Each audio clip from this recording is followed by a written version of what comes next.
Hello and welcome to another edition of Currently in Quincy. I'm Joe Catalano. On today's program, we'll chat with Robert Pearson, the director of the Norfolk County RSVP program, about some volunteer opportunities that are still available even during the pandemic. First, though, we check out the news for you. A Quincy man now facing his fifth drunk driving charge after police say a car he was operating struck and killed a man in a wheelchair in Quincy last Saturday night.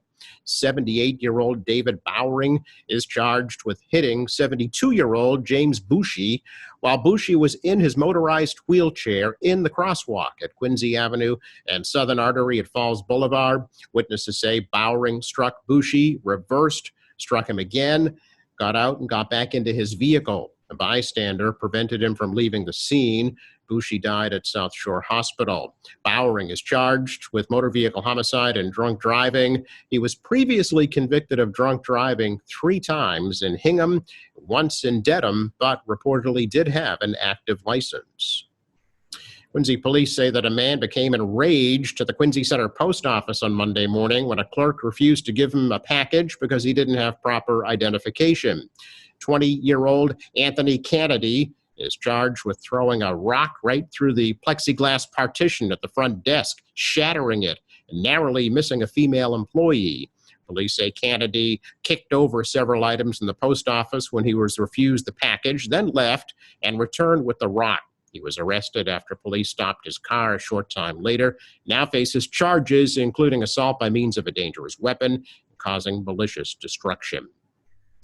A Quincy teenager has been found safe after being reported missing earlier this week. Police say 15-year-old Tiffany Evano was found in Sarasota, Florida, after last being seen at about 4 a.m. on Tuesday morning. Police had initially said Evano was traveling to either Philadelphia or Florida. She was found safe yesterday. Also this week, 15-year-old Kimberly Alves of Quincy returned home safely after being reported missing last Friday.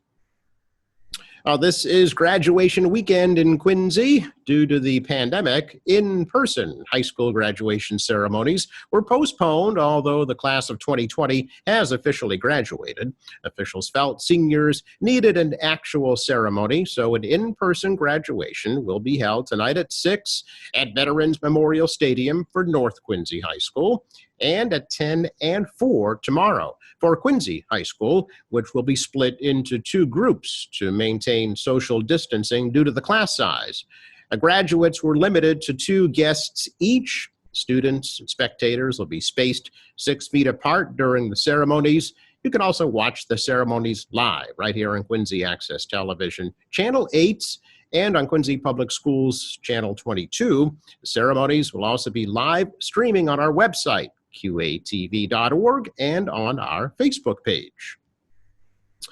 The first official dog park in Quincy is now open. The park off of Quarry Street had a soft opening this week. No formal ceremony is planned due to the pandemic. The park features sheltered pavilions, benches, watering stations, synthetic turf, and separate areas for small dogs and senior dogs. The park was funded in part with a grant of $247,500 from the Stanton Foundation, which is dedicated to the welfare of dogs and strengthening the human-dog bond. The 20-acre site is also the future home of a new Quincy animal shelter and Quincy Police Canine Unit and Animal Control Headquarters. The City Council has approved half of the $14 million cost of that project. Coming up, we will chat with Robert Pearson of the Norfolk County RSVP program. Next.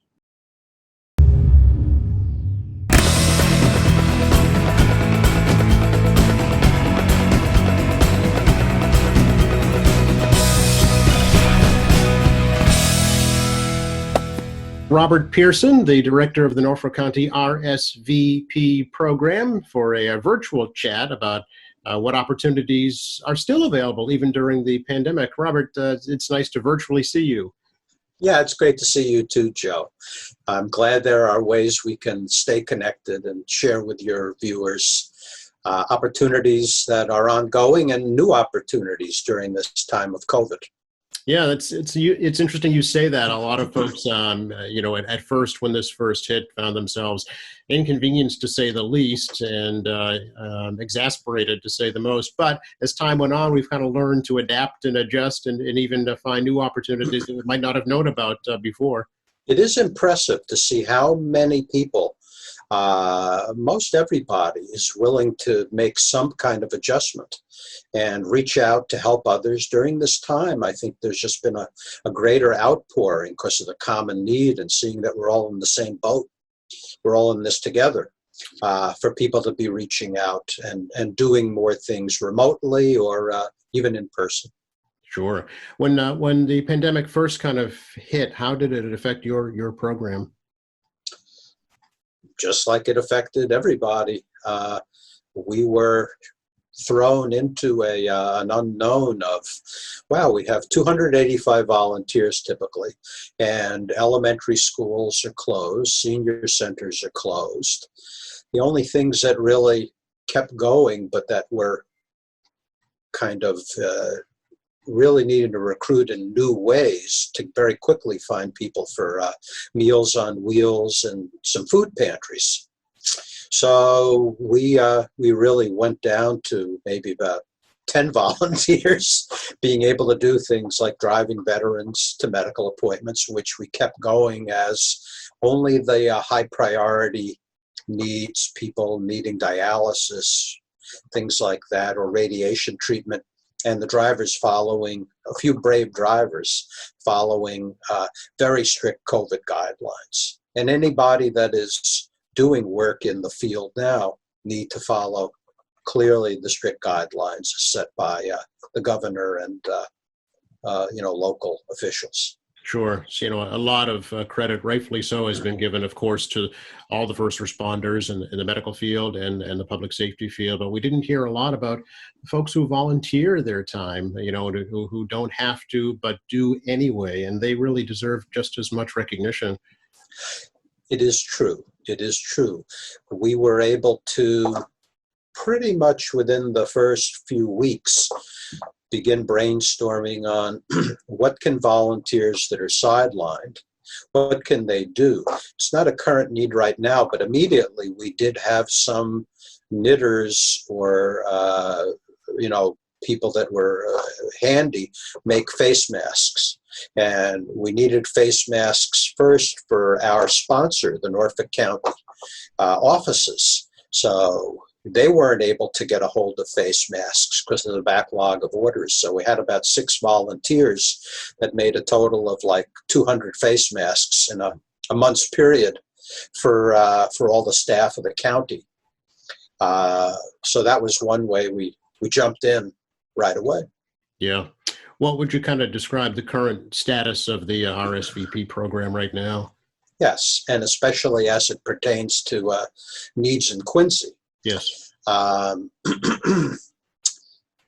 There is an ongoing need for Meals on Wheels drivers as more people, more adults are isolated with less resource from family or other community members or neighbors checking up on them. So there's an increased need for drivers. And at this point, we cover Quincy and surrounding towns. And there is a need currently for drivers to run, let's say, a half hour, 40-minute route, maybe one shift a week for 2 or 3 hours. And perhaps there might be a need to prepare meals in a couple locations in the kitchens. Okay. In Quincy. Also, Randolph, Holbrook, and Weymouth, there are needs. And also in Quincy and other towns, there's a special need for somebody who speaks Cape Verdean to help out, because there are elders that need to be communicated to that speak that language and insufficient English. So that's one. Rides for Vets drivers is starting to pick up more. Of course, hospitals have had high priorities. and have closed, slowly reopening to non-emergency needs. And of course, volunteers have not been coming back yet to hospitals, whether it's the veteran hospitals or the couple hospitals that we have had volunteers work in, especially older volunteers. Our program recruits volunteers 55 and older. Yeah.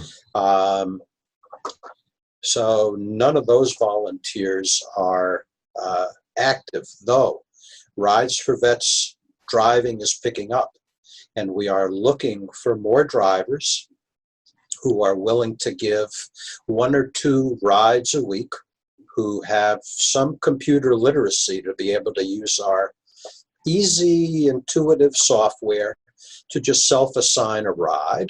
It gives them all the details they need of how long the appointment time is, how much time it even takes for them to drive from their home to the, to the veteran home, and then to the appointment location, and usually for an hour to an hour and a half appointment for the veteran, and then home again.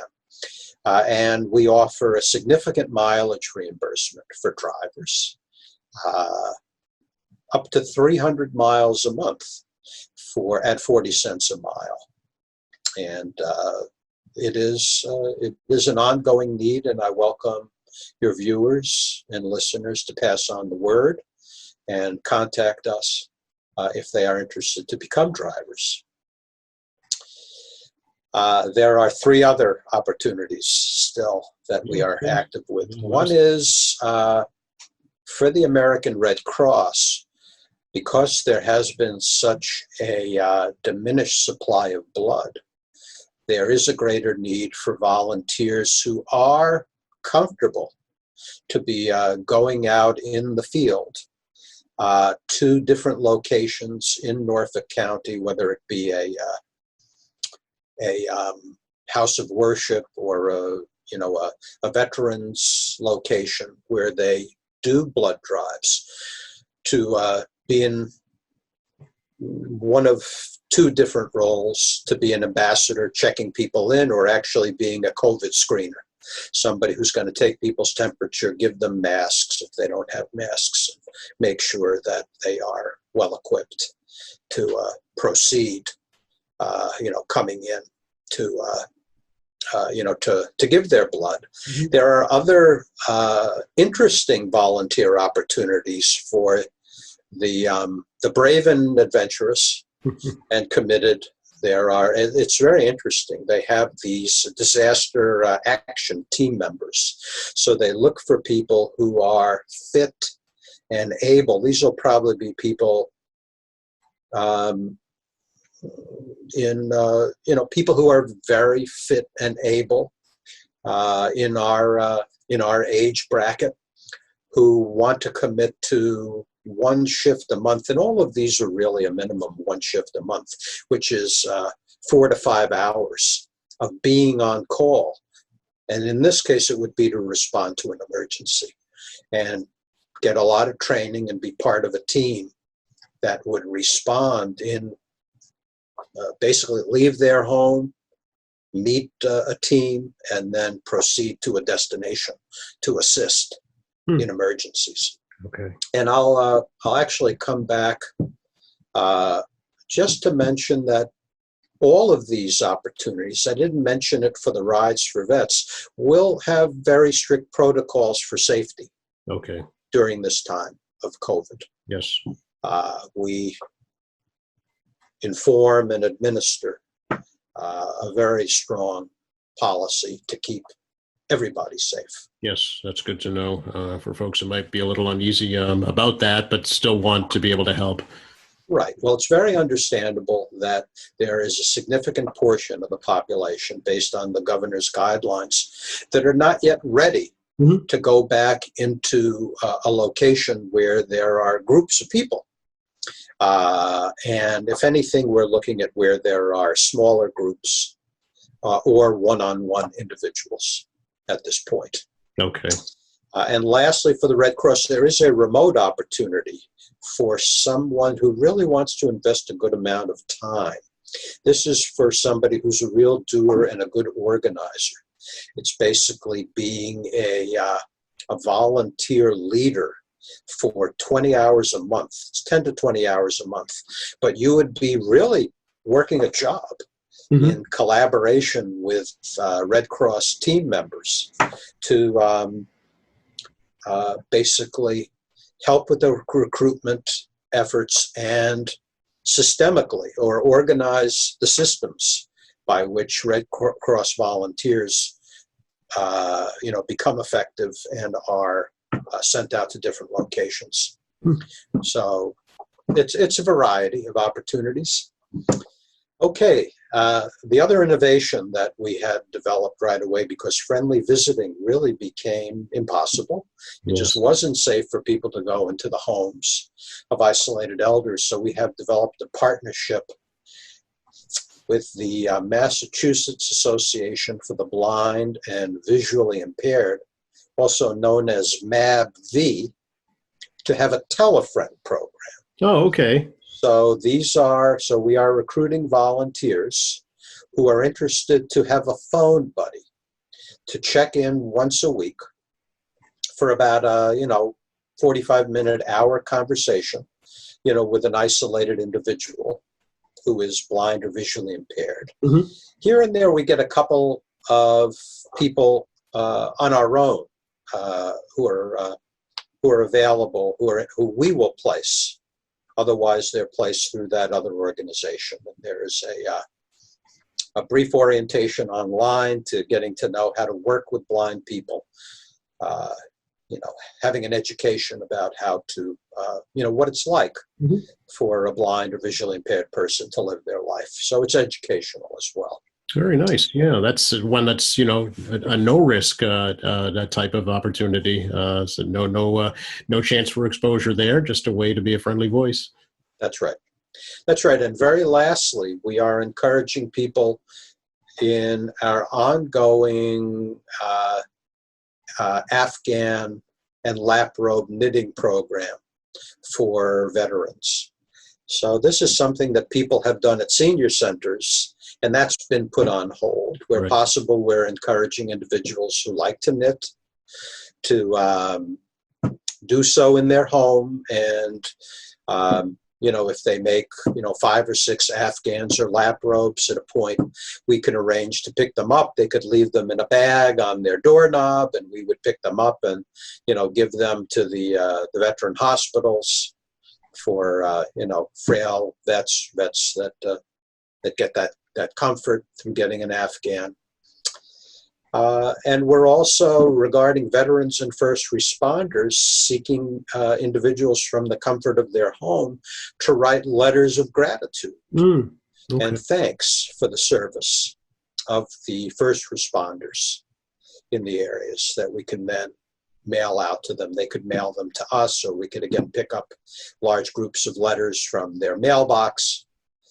We're doing what we can. We're doing what we can to reinvent the program while senior centers are still closed. Schools are a big unknown for this, even at a point that schools reopen, which have been, a lot of unknowns for the safety of students and teachers. Sure. We're also looking at potential ways to increase that opportunity, if the schools are open to it, to help remotely. Help teachers remotely, and also beginning to look to help with possible remote opportunities for English as a second language. So we're just exploring that right now. That's not happening as it is, but we want to continue to help in ways as the new normal continues to evolve. Everybody's saying the new normal because we've all learned a lot in this experience. And I must say, there have been losses. We all have known people, or, a couple of our elder veterans have succumbed in this virus, in this time. And it's an awfully challenging time. And we want to recognize, that those losses. We want to recognize, all the heroes, all the individuals, in the hospitals, and the volunteers and family members that are doing remarkable work, but also recognize some silver linings. Mm-hmm. It has been a time to be out of normal doing and reflect and realize that we all are part of a greater community, as we have tended to run around and be compelled to so much activity in the past. I believe that there have been benefits, certainly in my circles and for myself. And it's, it's awful that we've had to go through this. Yeah. And yet we're going through it. What can we learn while doing this and promote new opportunities? So many people, found themselves suddenly with so much time on their hands and looking for things to do. The Norfolk County RSVP program seem to be a natural fit, where you could, fill your own time and also help somebody else at the same time. I agree. So that's, we've kept in touch with our volunteers all along. There are a lot of people, again, that are just home, and we've had our advisory board. We have about 10 volunteers that are on the RSVP advisory board, making phone calls to the majority of our volunteers to check in, just to say, how are you doing? What are you doing? We've proceeded to mail and email periodic newsletters to let people know, just like the newsletter that, that you are posting here and there for our listeners today. This has been our latest newsletter, and it gives an update of some of the RSVP volunteer drivers in action with compassion, and also we've needed to postpone our annual luncheon, which would have been our 30th anniversary luncheon that would have been occurring in 3 weeks' time. But of course, we need to postpone that, and it'll probably happen next August. We hope. Yes, we hope exactly. it will. And so there's also a listing of some of the opportunities, volunteer needs I've just mentioned to you, Joe, some photographs, as well as a poem. I believe that, there's a poem by a school volunteer, Linda Rosenberg. It's the second poem Linda has submitted to us around her experience with COVID. She's fun, and yet shares, helps us get through COVID with some whimsy and some rhyming. And she, we had posted her first poem in an earlier edition. So this is, we send these newsletters out to all RSVP volunteers through the snail mail. And we sent the special edition out by email as well at the beginning of COVID. So we're busy. We're back in the office full time now, Joe, and it's good that have some semblance of a normalcy here as we're regrouping and keeping the program going and in new ways. Yeah. Do you think that, post-pandemic, Robert, you'll still be able to utilize some of these teleconferencing options, these virtual options in other ways at the RSVP program? I expect so. I expect so, Joe. I think that we've opened up with the unknown over the next number of months, and knowing just from the example of what happened 100 years ago, that it took quite a while for things to settle down. Yeah. And with talk, frankly, about, and people have to continue to be vigilant and careful. Older adults need to, as they need to, I think, wisely be concerned with weather changes, and as things open up more, be concerned that we don't take steps backwards and people stay safe. So yes, with that, I think that it's, tele-friend and teleconferencing will continue in the longer term, and we'd probably use some combination when there is a vaccine and everything is all settled. At a certain point, I expect there would be a combination of in-person and remote for people, let's say, that don't have a car or don't have the wherewithal to get out and get around, but still want to offer their services as a volunteer. And there would be people that are open to receive that.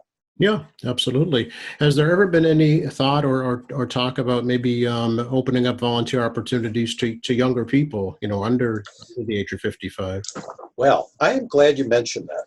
So RSVP is part of a national service program. The National Senior Corps is a program most people have not heard of, but we are a sister organization to AmeriCorps. Oh, okay. And AmeriCorps has a lot of opportunities for people who are younger to help in the community. Though our grantor at the National Senior Corps has really been looking at ways to help us during this time, not only advocating for technological opportunities and possibly even funding us to increase usage for technology, but they have a bill going through Congress for a 3-year period that would hopefully allow our program to recruit volunteers age 45 plus into the Senior Corps program. So we are Norfolk County RSVP, part of the National Senior Corps, and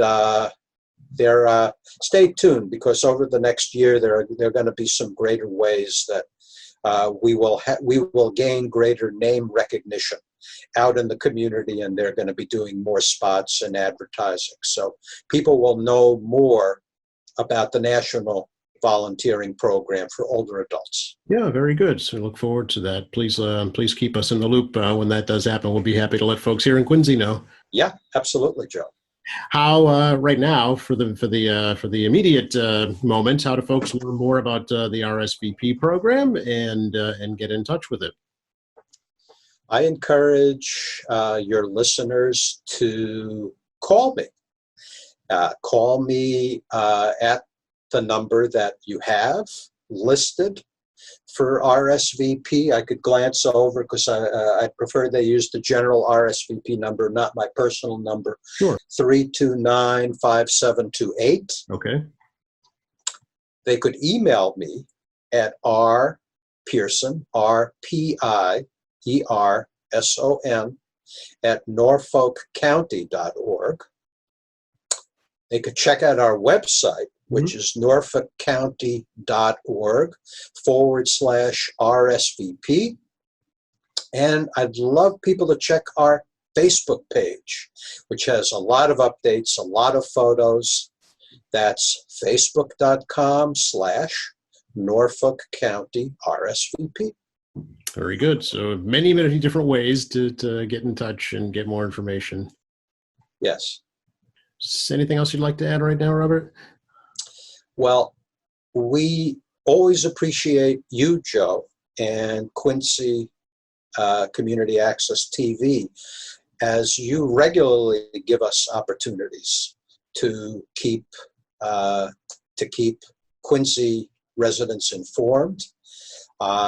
We really, in the midst of reinventing things, haven't had the opportunity to be on cable or to advertise in other ways, and I thank you for reaching out to me to be able to share these opportunities. And I want to encourage every listener in the community that we are all in this together. Please take care of yourselves and your loved ones. We have